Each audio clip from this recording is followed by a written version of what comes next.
Sekarang ni korang, kes dah 6,000 lebih dah. Besok akan jadi macam tu juga, 3,000, 4,000, 5,000. Macam tu juga. Besok tak akan jadi tiba-tiba 100 kes, 50 kes. No. Akan beribu-ribu juga. Ya, walaupun kita dalam PKP, cikgu masih tengah mengajar, economical activity masih tengah go on, banyak company yang masih kena masuk office 2 hingga 3 kali seminggu dan sebagainya. Alright, so apa you all nak buat? Kita terpaksa, mak-mak terpaksa pergi kedai beli barang, beli makanan, nak masak. Alright, kita terpaksa juga buat perkara-perkara yang essential kita terpaksa buat. So macam mana, apa you all nak buat untuk protect diri korang? Alright, so siapa yang bersama dengan saya hari ni, letakkan hashtag kuatkan sistem imun, hashtag COVID-19, hashtag Tim Surati Dr. Mala. Tolong letakkan di ruang komen supaya bila orang search, orang cari, orang jumpa channel ilmu ini. Jadi bukan saya seorang sahaja yang buat effort, usaha untuk sampaikan maklumat kepada orang awam secara santai, secara mudah dan sebagainya. Ini adalah usaha kita sebagai satu tim. Okey, kita masuk ke, sebelum kita dikecam oleh orang-orang yang baru masuk ke tim Surati Dr. Mala. Kalau orang baru, dia selalu marah tau. Dia kata, doktor ni banyak mukadimah lah, asyik banyak cakap je. Masalahnya, tim saya suka banyak cakap. Hai Suraya Su dari JB. Hai Narziha dari Sepang. Hai Sofila dari Kulim. Okey, Kulim Kedah. Okay, hai Rahima. Kak Rahima ni saya kenal, saya lupa dia daripada mana, tapi saya kenal dia memang tim Surati Dr. Mala yang senior lah. Alright, so kita masuk. Apa you all perlu buat? Yang pertama, macam biasa, SOP kena ketat guys. SOP kena ketat. Mask jangan lupa, sanitizer jangan lupa. Jangan pergi ke tempat yang sesak tanpa sebab. Okey, mask yang pertama saya nak cerita satu demi satu. Mask ni kena pakai yang luar-luar lah, yang dalam-dalam lah. Saya tengok masih ada palatau yang pergi pakai warna putih kat luar. Datang ambil suap pakai warna putih kat luar. Kata kenapa you pakai macam ni? Oh, sebab saya tak sakit, jadi saya nak protect diri saya pakai yang biru tu kat dalam. Itu kelakar lah, dah berapa tahun dah COVID, dah nak anniversary kedua dah, pasti pakai mask terbalik ni. Apa cerita ni? Okay, yang pertama, you all kena pastikan you all pakai mask dengan betul. Cover separuh batang hidung. Kalau batang hidung hang jenis yang tinggi, comel, besar, tak kira lah, janganlah pakai kat sini je. Cover sampai separuh batang hidung ni, cover betul-betul sampai dekat ni, tulang pipi ni, lagi tinggi tulang pipi awak, lagi tinggi lah mask tu kena berada. Sampai sini dan sampai ke dagu. Jadi orang lelaki, muka dia besar sikit, make sure you dapatkan mask yang besar. Ya, janganlah pakai baby mask. Saya tengok orang lelaki, bapa orang, dia pakai pediatric mask yang besar ni je. Tak boleh lah macam tu, ya. Kena pakai mask tutup sampai bawah ni betul-betul. Kalau nak pakai purdah, pakai betul-betul. Nak pakai nikab, pakai betul-betul. Tok Sah main-main, nak pakai mask, pakai betul-betul. Ya, jadi kena tutup seluruh muka ni guys. Itu yang pertama. Yang pakai fabric mask, yang pakai jenis mask jenis kain ni, yang you all beli cantik-cantik, Jovian lah, brand yang mahal-mahal lah kan, orang kayangan ni, make sure you all ada filter. Yang pertama, yang 3ply tu dia ada filter. Kalau yang pakai dengan inbuilt filter tu, make sure you all cuci. Jadi yang pakai fabric mask ni, make sure awak ada dalam 3-4 ataupun 4-5 mask. Ya, janganlah pakai satu je sebulan tak cuci-cuci. Habislah kuman duduk kat dalam tu. Kalau kuman tak ada pun busuk lah. Kan, awak dah bercakap-cakap bersin kat dalam tu, busuk. Busuk tu dah bagi penyakit separuh dah. Kalau bukan COVID-19 pun, memanglah busuk tu penyakit, ya. Alright. Yang kedua, apa saya cakap tadi, orang yang pakai fabric mask, tolong pakai filter, tolong cuci mask awak, pastikan mask awak bersih. Okay, so mask is very important. Dan apa yang paling penting sekali pasal mask ni, okay, ramai orang yang pakai mask, kadang-kadang saya pun bila kita pakai lama, panas, masuk kereta, kita rasa suffocated, kita kena turunkan sekejap, betul tak? Alright. Mask ni sebenarnya bila ada orang di sekeliling kita dalam 1 hingga 2 meter, time tu yang kita kena pakai betul-betul. Kalau kamu duduk seorang, contohnya saya doktor, saya duduk dalam bilik saya tengah type notes kan, tapi tak ada nurse, tak ada patient, saya boleh turunkan mask saya sebenarnya, sebab saya bukan nak bagi kuman tu kat siapa-siapa pun. Memang saya lah yang boleh bagi pada diri saya saja. So sebenarnya saya boleh turunkan mask tersebut. Okay, and then bila ada orang datang, macam ada nurse ketuk pintu masuk bilik, cepat-cepat saya pakai balik. Alright. Ada setengah orang, dia memang tak boleh tahan tau mask tu. Dia pakai takat ni je. Dia pakai kat sini je mask. Dia masuk hospital ni. Dia tahu ada doktor, ada nurse. Dia pakai gitu je. Okay, bila korang jumpa orang macam tu, sekarang kes dah 6,000. Saya minta tolong semua rakyat Malaysia, bila kamu tengok orang pakai mask secara palatau, tolong tegur dia. Jangan takut, jangan jadi Asian yang takut, Malaysian yang sangat berhemah baik. Orang buat jahat pun kita tak tegur. Orang langgar lampu syarat pun kita buat bodoh je. Tak apalah, aku tak nak ada problem. Kita buat tak tahu je dengan jiran. Bergaduh-gaduh, pukul-pukul anak dia, pukul-pukul bini dia pun kita buat bodoh je. Kita tak boleh guys. Sekarang ni mask tu akan kacau hidup kita. Jadi tegur dia. Secap panggil abang tu, abang tolong pakai mask tu elok-elok, kan COVID hang terbang kat saya nanti macam mana. Biar semua orang tengok dia, tak apa. Tegur terus, bayar, pakai betul-betul, angkat mask tu, cakap kat dia. Jadikan itu satu norma. Tak ada siapa-siapa berani turunkan mask bawah hidung kalau dah awak keluar rumah. Kalau tak boleh nak keluar rumah, kalau tak boleh nak pakai mask, betul-betul jangan keluar rumah, duduklah dalam rumah tu. Ya, jadi perkara ketiga yang paling penting tentang mask, tolong tegur orang lain dekat office kamu, dekat Giant, dekat Tesco, dekat pasar malam, dekat mana-mana tempat lah. Tolong tegur dia, pakai mask tu balik elok-elok. Dialah yang spread benda tu dekat semua tempat sebenarnya, sebab dia tak pakai mask elok-elok. Kalau betul-betul dah tak larat. Kadang-kadang saya pun ni, kalau saya keluar ke, nak pergi beli ke apa, memang tak larat. Rasa macam gatal kadang-kadang. Rasa saya cepat-cepat masuk dalam kereta dan saya cabut. Ataupun saya pergi kat tempat yang tak ada orang kat sekeliling saya. 1 meter depan belakang, 1 meter perimeter, diameter daripada saya ni, tak ada orang lah. Baru saya turunkan sekejap, tarik nafas, lepas tu pakai balik. Faham? Jadi jangan hesitate untuk tegur orang yang pakai mask macam palatau. Alright, itu 3 perkara tentang mask yang saya ingatkan. Yang pertama, pakai mask elok-elok. Yang kedua, orang yang pakai mask kain, fabric mask. Tolonglah take care of you punya mask tu ya. Jangan sampai sebulan tak basuh, busuk. Yang ketiga, tegur orang lain yang pakai mask. Make sure dia pakai betul-betul. Make sure dia pakai yang biru kat luar, yang putih kat dalam. Make sure dia pakai betul, tutup muka dia. Orang lelaki tolonglah dapatkan mask yang sesuai dengan saiz muka anda. Kalau hot comel macam saya ni, pakai yang pediatrik pun okey, tak ada masalah. Boleh tutup semua kalau saya pakai mask anak saya. Kalau dah tahu muka diameter muka besar, tolonglah pakai mask yang sesuai. Ya. Dan saya rasa tak salah kalau pada ketika ini kita mula pakai face shield.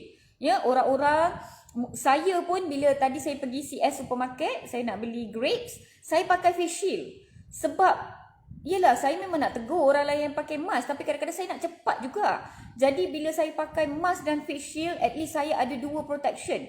Kalau dia tak pakai mask tu, at least lah 50% extra saya ni dah protected. Alright. Pakai face shield tetap kena pakai mask juga. Betul. Siapa yang pandai tu? Kejap-kejap tak sempat pula baca nama orang pandai tu. Sat. Jazmi Hassan. Betul, Jazmi Hassan ya. Pakai mask, atas tu pakai face shield. Bukannya dah pakai face shield cabut mask. Bukan. Pakai mask, atas tu pakai face shield. Especially bila pergi ke tempat yang crowded. Contohnya pergi Tesco, pergi Giant, pergi pasar, pergi pasar malam, pergi bazar dan sebagainya. Kita tak boleh nak elakkan crowdedness tu. So, ada kebaikan sebenarnya pakai face shield. Especially kalau anda golongan berisiko tinggi. Kalau anda ibu mengandung, kalau anda ada penyakit kronik seperti kecil manis darah tinggi, kalau anda ada penyakit autoimun, ya. Kalau anda paranoid macam saya, ada anak kecil, anak-anak kecil ni tak sesuai untuk divaksin lagi. Jadi sayalah payung kepada anak saya. Kalau dah saya tak jaga diri saya, macam mana? Ya. Jadi tak salah sebenarnya dalam keadaan yang kritikal macam ni, kalau mampu beli ada face shield, pakailah face shield tu. Ni sama juga untuk anak-anak korang yang 3 tahun 4 tahun memang kita pakaikan dia mask, tapi saya rasa kalau dah terpaksa bawa dia keluar, terpaksa pakaikan dia face shield buat masa sekarang. Kalau boleh tak perlu bawa dia keluar. Anak-anak saya dah tak keluar dah lama dah. Lock up sendiri, PKP sendiri, tak perlu tunggu kerajaan announce. Sendiri-sendiri cari. Kita lindungi diri sendiri. Kalau anak saya sakit, saya yang kena jaga. Bukannya ada orang kerajaan yang datang jaga. Saya nak salahkan kerajaan tak buat PKP ke apa. No, anak saya sakit, saya yang jaga. Sebab tu saya PKP sendiri. Kadang-kadang anak saya macam, yelah, macam keruan juga nak keluar kan. Dah lama tak keluar. Dia orang pun rasa macam tantrum sikit kan. Saya buat apa? Saya dengan husband bawa anak-anak dalam kereta je. Pukul 9-10 malam kadang-kadang lepas live. Kita orang bawa dia dalam kereta. Kita orang bawa dia pusing-pusing dalam kereta je. Dalam kajang ni je. Pusing on off aircon, buka tingkap. Just round. Satu round, bila balik tu dia orang dah tidur dah. Just nak hilangkan gian je. Ya. So, itu tips daripada saya. Menjawab persoalan seorang tim celoteh Dr. Mala tadi, perlu ke pakai Heli Dahlia? Saya tak tahu lelaki ke perempuan sebab dia pakai bendera Palestin. Perlu ke pakai KN95? Okey. Saya rasa buat masa sekarang pakai mask dengan face shield adalah lebih efektif daripada pakai mask N95. Atas beberapa perkara. Apabila kamu berada di luar, bukannya di hospital. Di hospital memang kebanyakan department dah wajibkan pakai N95. Itu logik sebab memang makin ramai orang datang dengan simptom batuk, sesama demam, pneumonia dan sebagainya. Sampai kontak menjadi tak relevan. Tak perlu pun tanya ada kontak rapat ke, tak perlu tanya pun. Sebab terlampau banyak kes sporadik. Alright? Saya rasa kepada orang awam, lebih efektif kalau kalian memilih untuk pakai surgical mask yang betul, 3-ply surgical mask, bukan fabric mask yang mengarut. Kalau fabric mask yang 3-ply bagus, dan juga dengan face shield. Ya? Itu better saya rasa daripada pakai N95. Sebab N95 ni very suffocating tau. Kalau you pakai dekat luar, macam dekat tempat yang panas dan sebagainya, tendensi untuk kamu tarik ke bawah tu lebih tinggi. Ya? Jadi saya rasa double protection. Mask dan face shield ni lebih, orang kata, lebih banyak memberi protection lah. Especially dengan compliance. Orang kat Malaysia ni, bila kata pakai tali pinggang, bila drive, dia bukan pakai tali pinggang macam ni. Dia pakai tali pinggang kat belakang. Sekadar nak cukup syarat. Bila kita kata kalau traffic light merah kena berhenti, dia pergi berhenti kat depan tu. Sampai dah lepas daripada traffic light. Sebab nak cukup syarat je, belum merah, belum hijau lagi dia dah jalan dah. Kira dia dah patuh dah tu lampu syarat. Sama juga orang suka pakai mask yang kat telinga, memang kat telinga lah, tapi dia ni kat sini, kat dagu ni. Jadi yelah, kita kadang-kadang nak tegur dia tu lagi besar daripada kita, lagi tegap kan, nak pandang dia pun macam gitu. Kan aku tegur kan, dia tiup, aku tergebang pula kan, takutlah pula kan. Jadi kepada orang-orang macam tu, bila kita takut nak tegur, baiklah kita pakai je lah face shield. Kot lah kau nak pakai ke tak nak pakai, aku suka tingkau lah bang. Baiklah kau besar, aku takut nak tegur. Kalau kau kecil tadi, aku dah tiup dah. Boleh macam tu je lah. Jadi saya rasa buat masa sekarang lebih baik pakai surgical mask dengan face shield. Sebenarnya saya memberikan tips untuk anda mula memakai face shield di luar tanpa guideline daripada KKM ataupun MKN. Saya tak tanya DG, saya tak tanya bos saya tak tanya siapa-siapa. Tapi kepada ahli keluarga saya, kepada rakan-rakan rapat saya yang dalam WhatsApp dan sebagainya, saya dah bagi tahu diorang, please be careful guys, sporadic cases terlampau banyak. Kalau boleh belilah face shield. Kebanyakan face shield ni ada dekat kedai Eco RM2, ada dekat kedai DIY, ada juga dekat farmasi. Saya beli dekat farmasi yang jenis cantik tu boleh beli dekat farmasi. Ada juga orang-orang Insta famous dan sebagainya yang jual face shield ni, dan kamu boleh beli di Shopee dan Lazada. Ada setengah-setengah klinik dan hospital pun menjual face shield ni sebenarnya. So you all boleh pakai. Pada pendapat peribadi saya sebagai seorang doktor, sebagai seorang ibu dan isteri, saya rasa pemakaian mask dengan face shield bila kamu keluar ke tempat awam akan boleh memberi lebih banyak protection. Contohnya dalam LRT, dalam office, kadang-kadang you all duduk dalam satu office. Memang SOP office tu you kena pakai mask tapi you duduk macam, okay lah, let's say lah beberapa jam kan, 4-8 jam dalam satu meeting kan, dalam satu office tu. Saya rasa memang kalau saya pun lah, kalau saya kerja office macam tu, memang saya tarik mask turun. Alright, so bila you all tarik mask turun sekejap tu, at least lah ada face shield. Orang tu pakai mask, pakai face shield, awak memang pakai mask, pakai face shield, tapi awak tarik turun sekejap. Ya, jadi double protection tu kalau seorang tarik tu, kebarangkalian dia lebih rendah. Kalau you all terpaksa meeting secara bersemuka, tolonglah kalau boleh semua orang pakai face shield. Jangan buka mask. Alright? Jangan dah pakai face shield cabut mask. Itu terbalik. Saya suruh pakai mask dan face shield supaya you dapat double protection. Bukannya you pakai ni, you cabut ni. No, it's wrong. Orang-orang yang duduk dekat dekat aesthetic center, beauty center yang buat yang dekat kedai gunting rambut, yang buat facial, tolong pakai mask. Kebanyakan kamu tak pakai mask, kamu buat treatment tak pakai mask, kamu buat pedicure, manicure tak pakai mask. That is very very wrong. I banyak tengok dekat Instagram siap buat iklan lagi, pakai facial je. Cantik, very very wrong. Kita dah 6,000 kes dah hari ni. Please don't do that. Ala kabok. Okey, kuatkan imun badan. Sabar saya akan sampai kat sana. Saya ada 13 poin nak cakap. Saya baru sampai nombor 2 which is facial. Alright? Okey, yang ketiga, tolonglah jangan bawa anak-anak dan juga ibu bapa yang dah berumur keluar pergi ke mana? Pergi ke shopping mall, pergi buka puasa, pergi makan dekat restoran, pergi beli barang dan sebagainya. Ada yang siap bawa baby dalam baby carrier. Ya, ada yang tolak parents dengan wheelchair. Korang dah kenapa? Dah kemaruk sangat ke? Lepas tu bila positif habis. Satu keluarga 14 orang, 16 orang positif boyan dekat dalam AIDS tu. Kau dah kenapa? Kenapa bawa keluar? Kenapa buat majlis ramai-ramai? Buat barbecue lah, buat itulah, buat inilah. Tolonglah. Tolong basuh facial tu saya tertinggal. Facial tu you all kena sanitize. Facial tu dia macam plastik tau. So saya kalau ada yang spray, macam kat tempat kerja kita orang ada spray, kalau boleh saya spray. Kalau kat rumah saya sapu dengan sanitizer tu, saya letak bawah cahaya matahari. Itu tak cara yang terbaik. So dapatkan facial untuk semua ahli keluarga, seorang pakai satu. Jangan campur-campur kan, kalau mulut orang tu busuk kan dapat kat kita pula. So make sure kalau pakai mask dengan facial, make sure gigi gosok 2-3 kali sehari. Tak mau busuk nak. Okay, jangan bawa anak-anak dengan ibu bapa warga emas keluar. Korang dah kenapa? Kita yang muda ni yang kena payungkan diorang, yang kena jaga diorang sekarang ni. Faham tak? Sian kat diorang, bukan apa.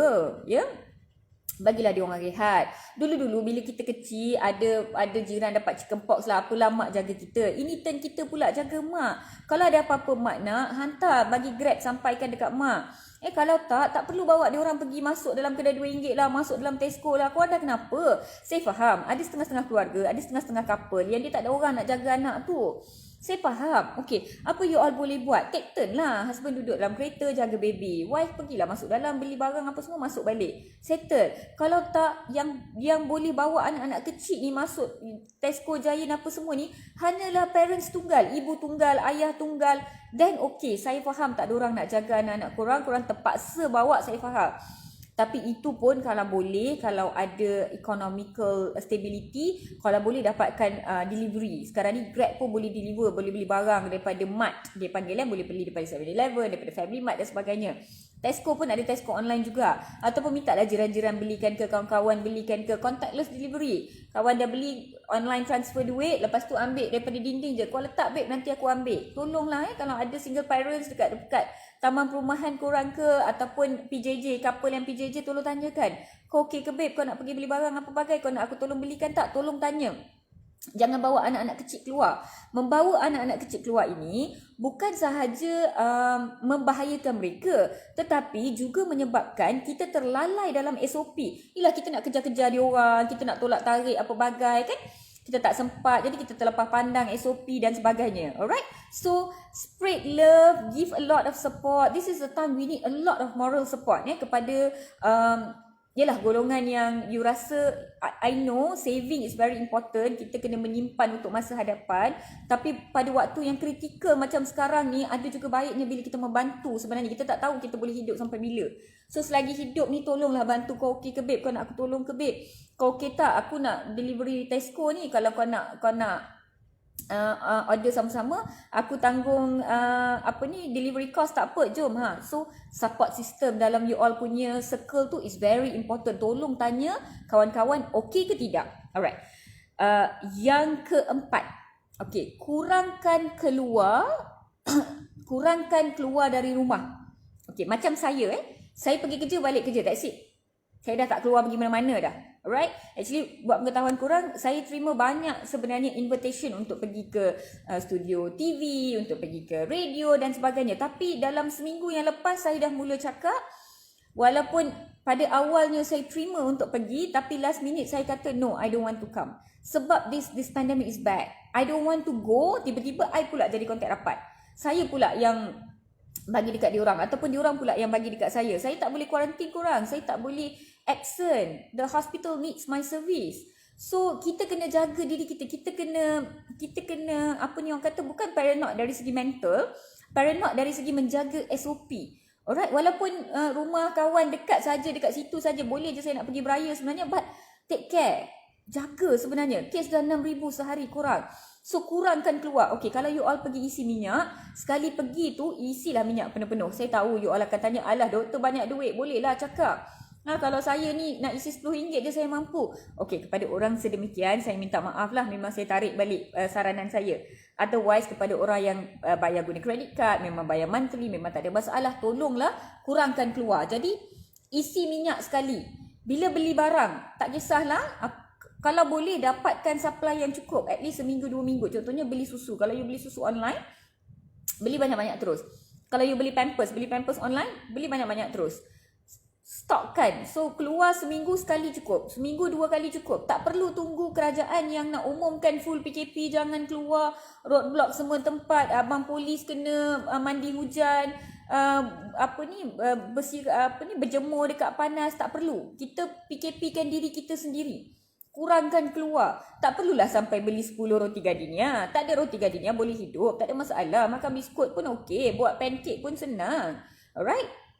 Apa yang saya cuba cakap, bila you all keluar tu, kalau you macam beli satu minyak kan, you rasa macam, okay minyak ni ada banyak, ada 20 botol ni, nampak macam Tesco ni ada je sampai, tak apalah aku nak ambil 3 terus. Macam kalau rumah saya, satu botol tu cukup untuk sebulan sebab saya banyak pakai air fryer. So you kena tahulah you punya penggunaan macam mana. Janganlah hari ni dah keluar beli barang, esok keluar lagi beli barang, lusa keluar lagi beli barang. Jangan macam tu. Beli banyak-banyak sekali, kurangkan keluar. Alright, kurangkan keluar daripada rumah. Dan kalau boleh dapatkan online delivery, chip in dengan jiran-jiran, kawan-kawan yang duduk di sekeliling supaya untuk optimumkan kos. Alright, dan tanya kepada orang yang kurang bernasib baik sama ada mereka memerlukan bantuan ataupun tidak. Alright. Nah, ini adalah tips yang paling penting saya rasa. Saya rasa saya tak pasti whether people have said or not. Kalau you all perasan kan, diorang ni bukan takut COVID tapi takut kat polis. Tak kira lah korang takut kat COVID ke kat Hima ya. Takut COVID ke, takut polis ke, takut Dr. Mala ke, tak kira lah takut siapa. Saya minta tolong lah. Takutlah dekat siapa-siapa. Kes dah 6,000 korang. Korang nak tunggu banyak mana lagi? Hai Valencia dari Sabah. Kau nak tunggu banyak mana lagi? Kita kena protect diri kita guys. Kita kena protect negara kita, ekonomi kita, kestabilan kita, rakyat kita. Kita tak banyak, population kita dalam 32-35 million je. We can't lose more. We have to be dah bebel dah. Let. Okay. Ini adalah tips yang paling penting yang saya tak pastilah orang lain ataupun sesi lain pernah di-share ataupun tidak. Okey, saya nak jawab soalan brother ni Muhammad Khairul Solhi. Hai doktor, saya seorang rider penghantar makanan. Apakah nasihat terbaik untuk golongan rider yang sentiasa terdedah di luar sana? Thank you doktor. Encik Khairul, my prayers goes to you. Sebagai seorang doktor yang bertugas di Jabatan Kecemasan, tanpa rider tiadalah kami. Memang bergantung pada rider je lah kami makan sebenarnya most of the time. Nak pergi kafe pun tak sempat sebab kalau nak pergi kafe kena cabut semua PPE, memang tak sempat So thank you so much. So riders, you all paling banyak terdedah sebenarnya bila you pergi ke restoran untuk ambil makanan tu. Saya rasa bila you tunggu tu, you banyak terdedah kepada viruses kat sana sebab orang buka mask tengah makan. Kamu pula pakai mask tengah menunggu. Jadi saya rasa yang pertama, kalau boleh dapatkan apa-apa baju yang boleh kamu tutup sebab saya takut kuman tu sebenarnya melekat kat baju korang.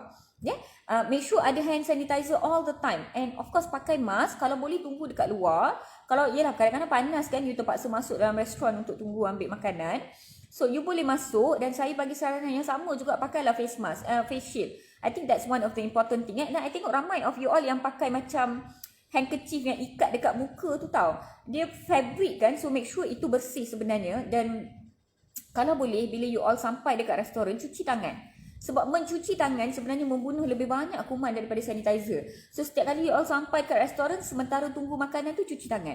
Dan you ambil makanan, bila pergi hantar tu memang make sure memang contactless. Jangan jumpa, memang contactless. Dah confirm Dr. Mala ke makanan emergency betul, tinggalkan terus pergi. Jangan pakai. Dan mask yang you all pakai tu, saya rasa at least lah 4 hingga 6 jam sekali pakai surgical mask tu tukar. Jangan pakai mask yang sama. Ya, takut dah tercemar dari kat bahagian luar tu. Paling penting sekali kepada Abang Khairul dan juga semua yang bersama dengan sesi live hari ni. Tips yang paling penting saya nak bagi tahu kat korang, jangan sentuh muka. Kamu pergi luar, kamu dah pakai mask. Kamu dah sanitizer sebelum masuk Giant tadi. Lepas tu sentuh-sentuh, cari sawi, cari terung, cari bawang. Lepas tu ni rasa gatal. Lepas tu korang pun betul-betul kemas macam tu kan. Dah sentuh dah sebenarnya. Kuman yang ada kat tangan tu dah masuk kat dalam ni. Alright, saya kalau tak sempat nak sanitize kan. Kadang-kadang yalah kat sini satu bag, kat sini satu bag, tak sempat kan. Jangan sentuh muka, itu saja. Kuman yang berada dekat tangan, COVID yang ada dekat tangan tidak akan memberi kamu penyakit selagi dia tak pergi kat sini. Dia duduk kat tangan je. Ada setengah orang takut kalau datang hospital, takut nak duduk kat kursi, takut nak sentuh-sentuh meja. Kalau kena kat badan, kat belakang, kat bahu ni, kena dekat bahu saya ni ada COVID seekor 2, dia duduk je lah kat situ. Lama-lama dia matilah. Selagi dia tak masuk dekat saya punya permukaan ni, dia tak boleh buat apa-apa. Dia hanya menjadi penyakit bila benda tu ada dekat tangan ni. Lepas tu kamu pergi sentuh. Kamu betul-betulkan macam tu. Kamu habislah dia masuk kat dalam. Betul tak? So do not touch your face. Jangan sentuh muka. Sebab tu kalau korang perasan, lelaki lagi banyak dia jangkit COVID ni. Saya selalu tengok. Excuse me. Dekat tempat saya kerja pun sama. Lelaki lagi banyak. Sebab orang perempuan, kita orang kalau dah sekali pakai, dah pakai tudung cantik-cantik, dah pakai ni, dah pakai potu kan. Adalah lipstick sikit-sikit, nampak tak saya pakai lipstick sikit-sikit. Saya dah tak nak sentuh dah muka saya dah cantik.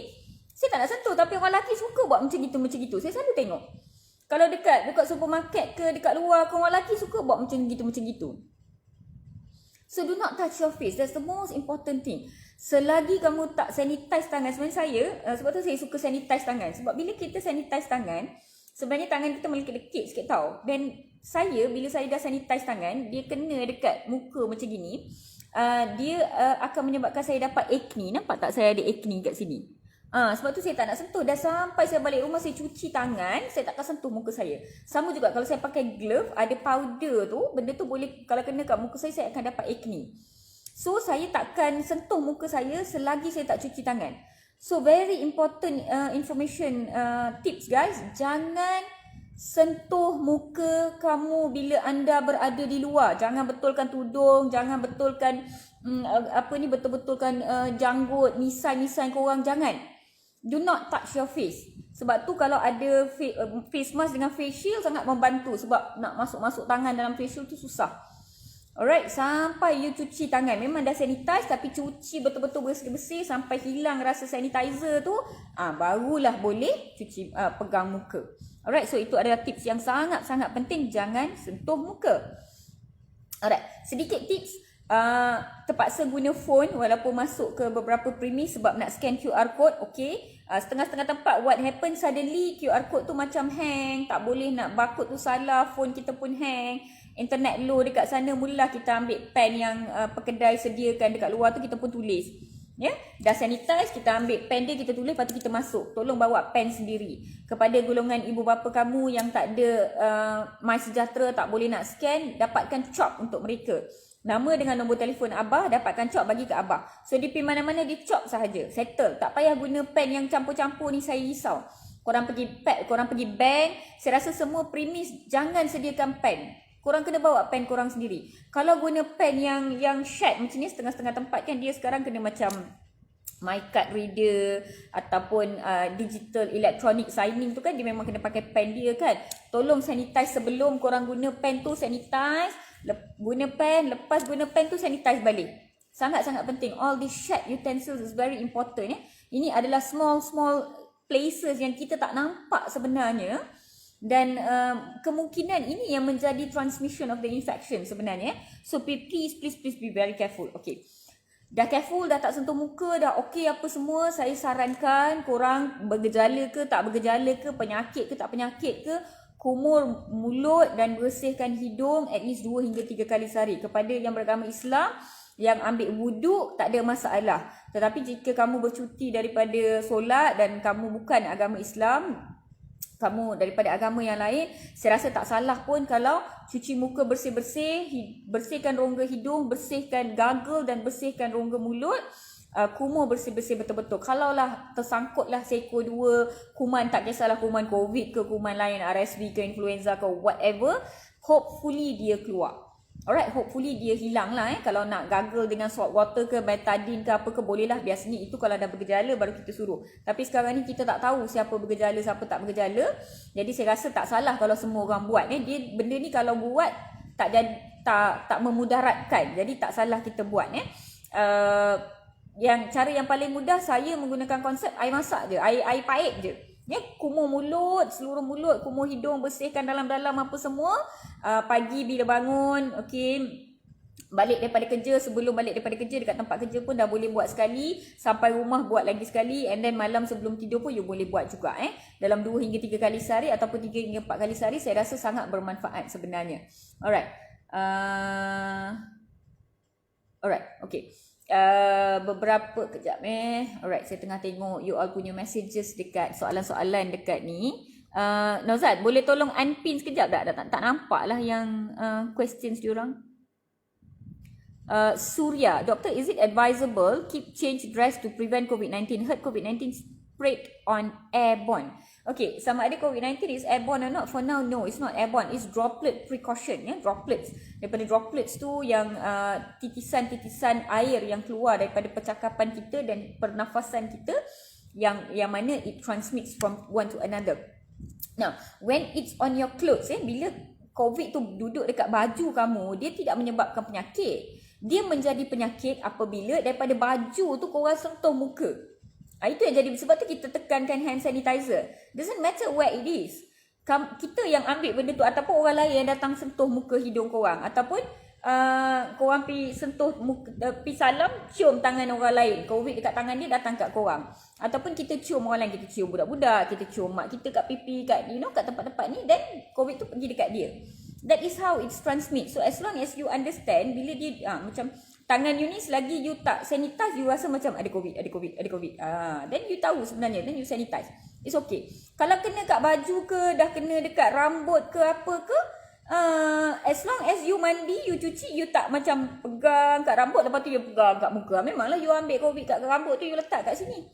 Understand or not? Understand? You keluar, you dah expose, you balik cuci rambut cepat-cepat, then it's gone lah. So the idea is that do not bring COVID yang dekat permukaan lain kepada permukaan respiratory tract, iaitu hidung dan mulut. Saya tak pastilah mata ni sebenarnya sebab ada mucosa boleh masuk ke tak.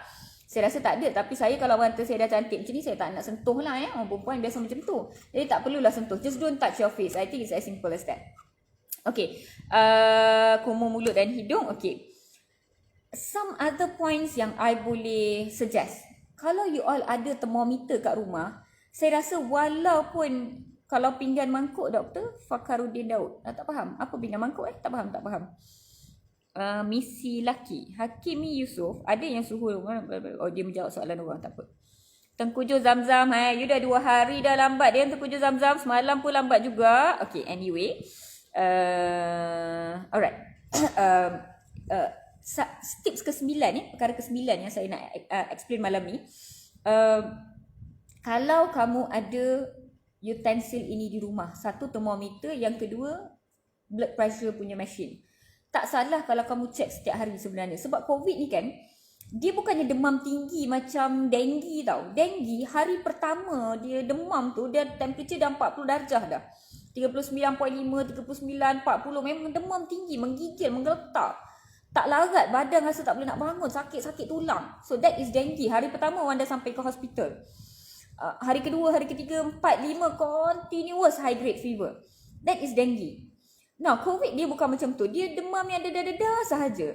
37.5, 37.8, sakit-sakit badan. Lepas hari kedua, malam dah okey. Hari ketiga dah okey. Hari keempat dia demam balik. Demam sikit-sikit je. Saya ada tanya dekat grup Facebook group COVID-19 Relation Stories. Mereka semua adalah COVID-19 survivor. Jadi saya ada tanya, betul tak simptom pertama yang korang semua rasa adalah rasa penat sangat-sangat dan demam sikit-sikit saja? Dan mereka semua setuju dengan saya, betul. Ya, so COVID ni dia bukan demam tinggi tau. Dia demam sikit-sikit je. Kalau tak check temperature, tak tahu pun demam. Jadi kebanyakan pesakit yang datang kat kami pun, bila tanya demam tak cik? Tak demam, cik tak demam. Tapi bila kita check 37.8, bila kita check 38, demam 38 pun kawan-kawan, kadang-kadang kita orang dewasa kan, mak-mak, makcik-makcik, ayah orang, bila demam 38, kita tak rasa sebenarnya. Sebab kita pergi kerja, balik kerja, masak, suap anak, cebok, berak, apa semua kan. Kita tak perasan kita demam sebenarnya. Kita terlampau kuat. Ya, kita tak perasan. Sebab itulah saya rasa ada baiknya kalau kalian catat suhu setiap hari dan tulis dekat you all punya phone, smartphone tu kan ada kalender kan. Dekat kalender tu you tulis temperature you setiap hari. Sama juga dekat office. Ya, bila dia orang masuk kan yang scanner tu kan, sebab yang scanner tu dia macam rendah sikit tau temperature yang dia rasa. Saya lagi suka yang pakai masuk dalam telinga ataupun jenis yang lekat dekat dahi yang RM10 je tu dekat farmasi tu. I prefer that one. Dia detect temperature lebih baik daripada yang scanner dahi tu. Tapi of course lah scanner dahi tu baik untuk premis sebab dia tak melekat. Macam kalau yang telinga tu dekat hospital, dia ada satu lapisan plastik. So setiap pesakit kita akan tukar lapisan plastik tu, kita buang supaya tak adalah saya letak telinga awak, telinga dia pula macam tu kan. Jadi you all nak beli yang lapisan plastik tu macam tinggi kos lah pula. So kalau you boleh beli yang RM10 yang dekat farmasi tu, ataupun masing-masing beli termometer yang masuk dalam telinga tu, I think it will be very helpful. Okay, so kalau you boleh, hi babes, Daida. Kalau you boleh beli termometer dekat rumah ataupun simpan dekat dalam handbag, kalau boleh beli Coach handbag yang RM1,000 lebih, kalau boleh beli LV wallet yang RM2,000 lebih, saya rasa tak salah pun kalau beli termometer yang RM10 tu. And then you check you punya own temperature, you tulis dekat you punya kalender tu. Jadi bila ada 2-3 hari ataupun sehari 2 hari yang memang temperature tinggi, then you tahu something is not right with you. And then semua household pun lah, husband, you, anak-anak, mak, ayah, you tell them to do that. I think it'll be very very helpful untuk kita fight this time. Kes dah 6,000 guys, kita semua kena be careful. Salah satu daripada kita boleh jadi positif sebenarnya sebab kes tengah sporadik. Hari ni tak ada simptom, tiba-tiba besok ada simptom. Lusa tak ada simptom, tiba-tiba ada simptom. Jadi kita tak tahu berapa lama kita tak ada simptom. So kita kena be careful sebenarnya. Alright, sama juga dengan blood pressure. Kenapa blood pressure checking is very important? Sebab bila kita disahkan ada COVID ataupun ada apa-apa masalah kesihatan lain, baseline blood pressure is very important. Macam saya, blood pressure normal saya pun memang 90, 60, kadang-kadang 80, 50. Jangan tiba-tiba resuscitate CPR saya sebab BP saya low tau. Saya memang 50.4 kilo sahaja dan BP saya memang banyak tu je. Kalau saya pregnant lagi rendah. Alright, so ada baiknya jika seseorang itu tahu baseline blood pressure kamu. Jadi at least 2-3 hari sekali pun okey, seminggu 2 kali pun cukup. At least tulis dalam you punya app. Jadi bila contohnya macam CAC ataupun PKD nak hubungi kamu kontak rapat ke, kamu positif ke, nak tahu status kesihatan kamu ataupun kamu sendiri nak tahu status kesihatan kamu, at least kamu ada baseline blood pressure yang kamu tahu ya. Dan of course macam ada seorang tim celotek Dr. Malang yang sebut tadi, kalau boleh beli yang pulse oximeter tu pun bagus ya. Sebab masa sekarang ni, macam saya cakap dengan kes 6,000, saya rasa setiap satu daripada kita ada risiko untuk tiba-tiba jadi sama ada kontak rapat ataupun positif COVID-19 ya. So kita kena be careful. So kalau boleh lebih awal dah dapat beli pulse oximeter tu, bagus sebenarnya. Ada macam-macam link. Ada orang canggih saya nak buat paid partnership lah apa, saya tak sempat sembang lagi dengan dia orang. Tapi you boleh pergi ke Shopee dan Lazada saja, very simple, you jumpa benda tu, you boleh beli. Tengoklah review tu sendiri, mana yang baik, mana yang tak baik. So make sure beli yang baik. Kalau you all nak suggestion, maybe you boleh masuk Facebook group yang COVID-19 Malaysian Story. Saya rasa ramai survivor COVID dekat sana yang ada miliki pulse oximeter tersebut. Jadi you all boleh tanya opinion dekat diorang guna brand yang mana, beli dekat mana dan sebagainya. Kalau Nozat, kalau boleh tolong tagkan group Facebook COVID-19 kita tu, so you all boleh join group tu ya. Alright, so pulse oximeter is very important. Kalau ada pulse oximeter, then you boleh catatkan juga, you boleh baca juga you punya own reading Alright, okay, next.